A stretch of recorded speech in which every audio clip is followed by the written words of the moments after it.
Welcome back to Narrations.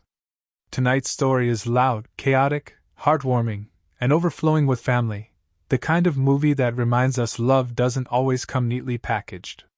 Sometimes it arrives with noise, mess, arguments, teamwork, and more kids than anyone can reasonably handle. This is Yours, Mine and Ours, 2005, where two single parents fall in love, and their 18 children turn the house into a beautiful disaster. Our story begins with Frank Beardsley, a disciplined Coast Guard admiral whose entire world runs on rules, structure, and military precision. His house is spotless.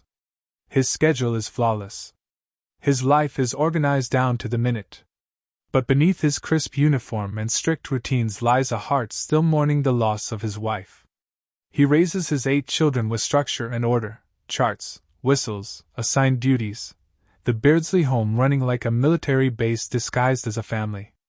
Across town lives Helen North, a free-spirited, artistic widow with 10 kids and a heart full of color. Her home is loud, messy, chaotic, creative, walls painted with handprints, musical instruments on every surface, kids dancing, laughing, arguing, painting, hugging. Helen flies by her instincts, raising her children with warmth and emotion, letting them express themselves freely, even if it means spaghetti on the ceiling and glitter in the carpet. 2 houses. 18 kids. 2 hearts still healing.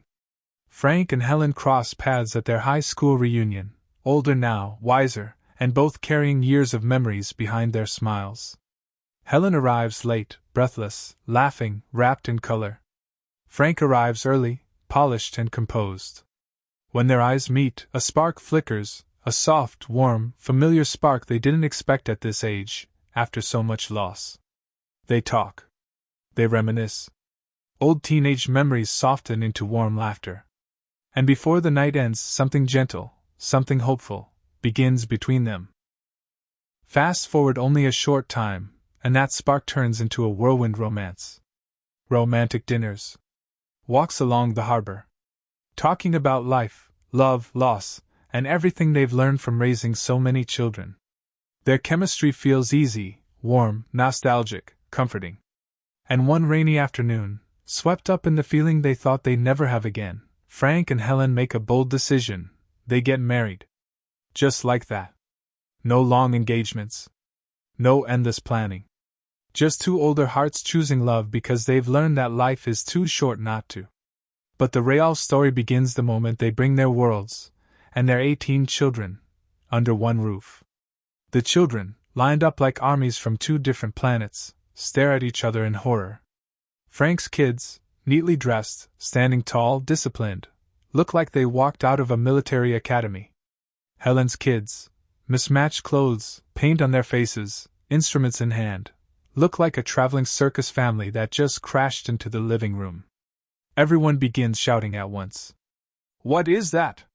Why are they so weird? Is that a ferret? Why are his kids saluting? Why are her kids wearing capes? Is this really happening? The adults try to calm the chaos by introducing new rules. Frank pulls out laminated charts. Helen throws them out. Frank blows a whistle. Helen laughs at him.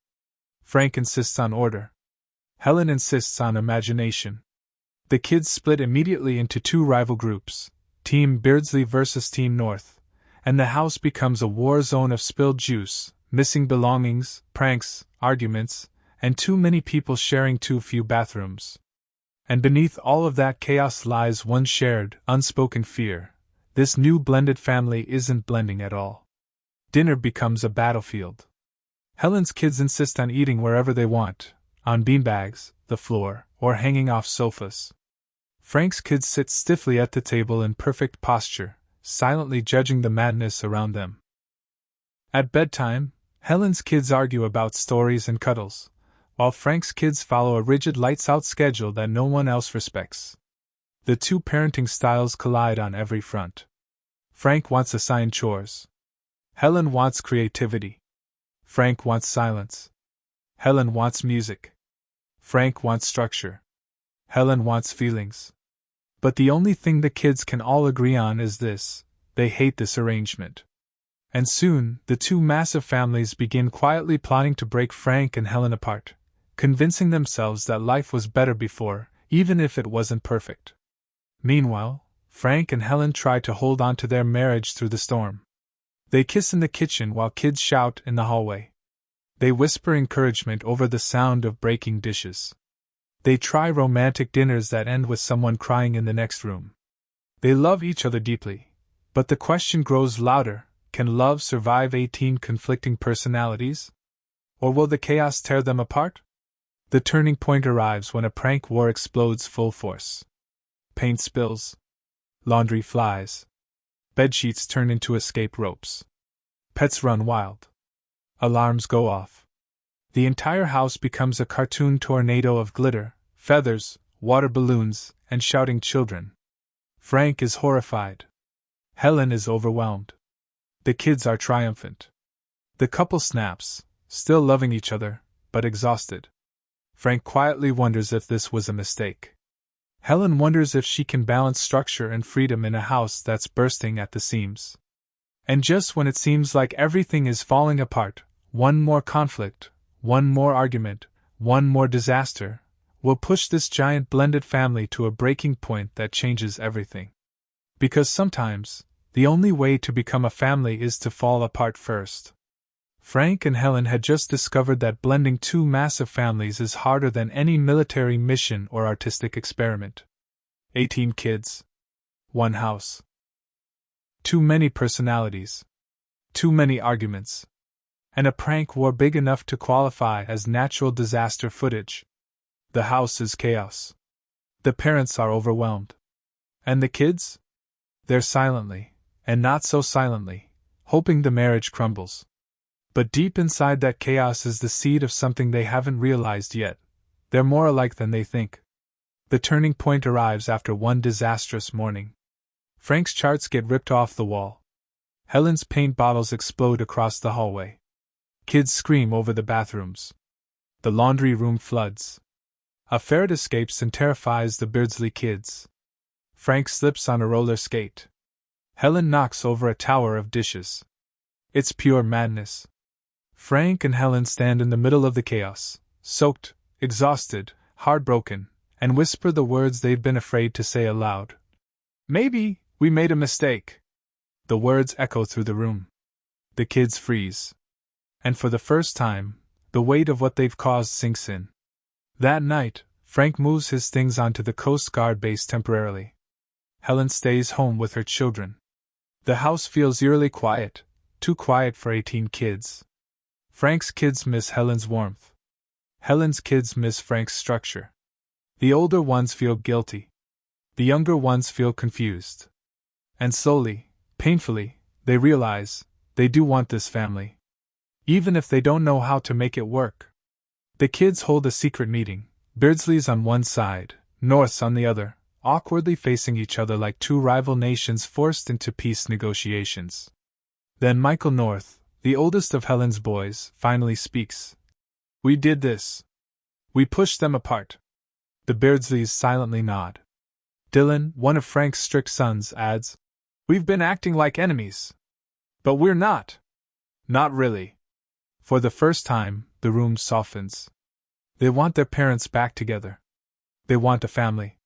They just don't know how. Until one of the little North kids raises her hand and whispers, Let's fix it. The plan begins, and it's insane, complicated, risky, sloppy, but full of heart. Step 1: bring Frank home. Step 2: prove they can work as a team. Step 3: show Helen and Frank they really are one big, messy family. Early the next morning, the kids put Operation Family into motion. They clean the house top to bottom, Beardsley-style efficiency mixed with North-style enthusiasm.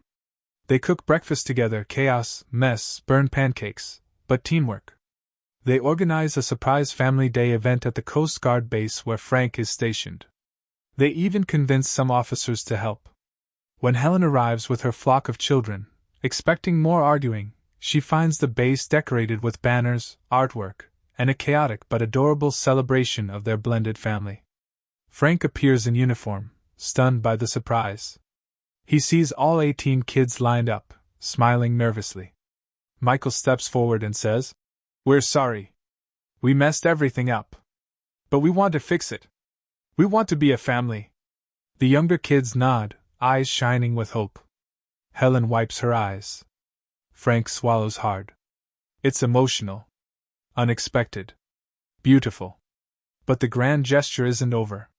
The kids reveal a homemade movie, messy, funny, heartfelt clips showing moments of their lives blended together. North kids teaching Beardsley kids how to paint. Beardsley kids teaching North kids how to fold laundry. Arguments that turned into laughter. Chaos that somehow became connection. And a final message. Love isn't perfect. It's loud. It's messy. It's ours.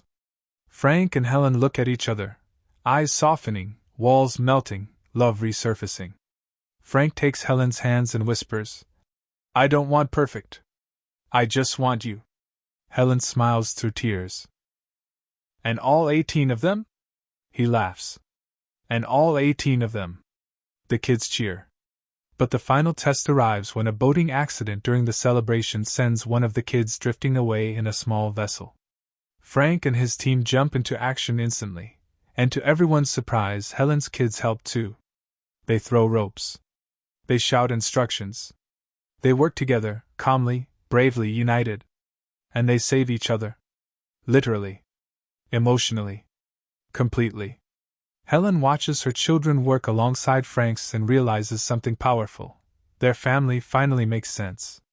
Back home, Frank moves his things back in, this time with acceptance instead of force.